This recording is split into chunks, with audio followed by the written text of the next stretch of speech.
कवि हेउचंती पंडित मृत्युंजय रथ मो बास गछरे लटा बुदारे साग शिउली रे घास हुड़ारे मुथाए पर्वते जल स्थल रे बने उपवने फूल कंदरे मुथाए कुंजरे मंदिर पासे सज सकाळ रे मुकुटी बासे मो रूप सुंदर केते निर्मल पतर उपरे दिशे सुढळ कि जुबा बालक अवास्तवीर मते देखिले कि हुअति अधीर मते के गळारे के बा मुंडरे थुअति न गळी केही भୟରେ मो बास चौदिगे जाय हठी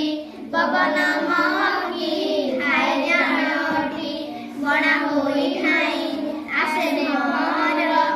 आदरती पशु पक्षी सकल मो कांति देखिले योगिक शांति मो देहे देवता से देखु थांती पूजा लागी मुहि जाय विधिरे